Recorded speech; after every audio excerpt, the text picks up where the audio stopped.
കോൺഗ്രസിന്റെ ഉത്തരാഖണ്ഡിലെ പ്രതിപക്ഷ നേതാവുമായിട്ടുള്ള 74-കാരനായ വ്യക്തി. അദ്ദേഹം 2021 BJP ബന്ധം ഉപേക്ഷിച്ച് കോൺഗ്രസുമായി സഹകരിച്ച് വീണ്ടും കോൺഗ്രസ് നേതൃത്വത്തിലേക്ക് എത്തുന്നത്. കോൺഗ്രസുമായി ഇടയ്ക്ക് പടലപ്പിണക്കങ്ങൾ ഉണ്ടായിരുന്നു. അദ്ദേഹം പറഞ്ഞ ഒരു കാര്യമാണ് ഇപ്പോൾ ദേശീയപരമായി ശ്രദ്ധയാകർഷിച്ചിരിക്കുന്നത്. ഇനി വരാൻ പോകുന്ന ഉത്തരാഖണ്ഡ് തെരഞ്ഞെടുപ്പിൽ നിങ്ങൾ കാണാൻ പോകുന്നത് ഒരു വലിയ പാരഡിം ഷിഫ്റ്റ് ആയിരിക്കുമെന്നാണ് യശ്പാൽ ആര്യ പറയുന്നത്. 2017 അദ്ദേഹം കോൺഗ്രസ് വിട്ട് ഇടക്കാലത്ത് BJPയിലേക്ക് നിലയുറപ്പിക്കാനൊക്കെ ശ്രമിച്ചെങ്കിലും BJP ഒരിക്കലും ജനങ്ങളെ ഇൻക്ലൂസീവായി ഉൾപ്പെടുത്താൻ ആഗ്രഹിക്കുന്നവരല്ല. അവർ കുറച്ചുപേരെ മതത്തിന്റെ പേരിൽ മാറ്റി നിർത്തുന്നു. അതിൽ ന്യൂനപക്ഷം എന്ന രീതിയിൽ മാത്രമല്ല, പിന്നോക്ക വിഭാഗങ്ങളെ ഏതൊക്കെ രീതിയിൽ അവരുടെ ആനുകൂല്യവും ക്ഷേമവും തടുക്കാം എന്നുള്ളതിന്റെ ഉദാഹരണ സഹിതം പറഞ്ഞു കൊടുക്കുക. നമുക്കറിയാം, വിജയ് ബഹുഗുണ അടക്കം പല നേതാക്കളും കോൺഗ്രസ് നേതൃത്വവുമായി പ്രവർത്തിക്കുന്നുണ്ടായിരുന്നെങ്കിലും വാസ്തവത്തിൽ അവരൊന്നും ജനകീയരല്ലാതെ ആകുന്ന ഒരു നിമിഷമാണ്.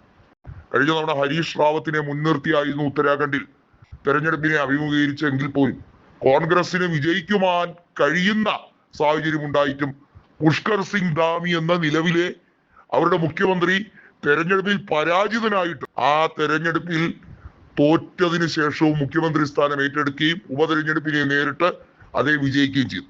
ഇവിടെ പറഞ്ഞു വരുന്നത്, യശ്പാൽ ആര്യ എന്ന വ്യക്തി കൃത്യമായി പറഞ്ഞിരിക്കുന്നത് BJPയിൽ ഇത്തവണ ടിക്കറ്റ് കിട്ടാത്ത പല പ്രമുഖരും കാണും.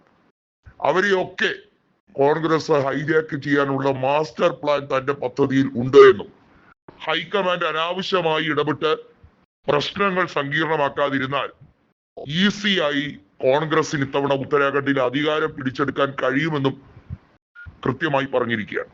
ഹരീഷ് റാവത്ത് കോൺഗ്രസിന് അകത്തിരുന്നു കൊണ്ട് BJPക്ക് സഹായം ചെയ്തു കൊടുക്കുന്നവരാണ് എന്ന രീതിയിലൊക്കെ പല രീതിയിൽ പല നേതാക്കളും പ്രസ്താവനകൾ ഇറക്കി. നമുക്കറിയാം, റീത്ത ബഹുഗുണ ജോഷി ഒക്കെ ഉത്തർപ്രദേശിന്റെ കോൺഗ്രസ് അധ്യക്ഷയായിരുന്ന സമയത്തൊക്കെ അവർ വലിയ പ്രവർത്തനമൊന്നും നടത്താതിരുന്നു എന്നുള്ളത് നമുക്കറിയാം.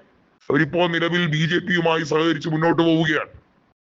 പറഞ്ഞു വരുന്നത്, ഉത്തരാഖണ്ഡ് ഉത്തർപ്രദേശിന്റെ ഭാഗമായിരുന്നപ്പോഴേ യശ്പാൽ ആര്യ ഏറ്റവും മികച്ച രീതിയിൽ പ്രവൃത്തി പരിചയമുള്ള വ്യക്തിയാണ്. അദ്ദേഹം ഇടക്കാലത്ത് BJPയിൽ പോയതൊഴിച്ചാൽ അദ്ദേഹം കോൺഗ്രസിലേക്ക് തിരിച്ചു വന്നിരിക്കുന്നത് കോൺഗ്രസ് നേതൃത്വത്തിന് ഉണർവ് തന്നെയാണ്.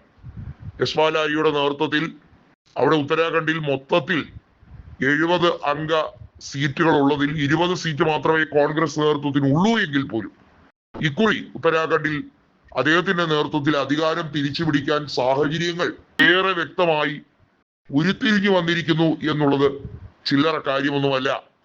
കോൺഗ്രസ് നേതൃത്വത്തിനെ സംബന്ധിച്ചിടത്തോളം അത് തിരിച്ചുവരവിന്റെ സാഹചര്യം തന്നെയാണ്.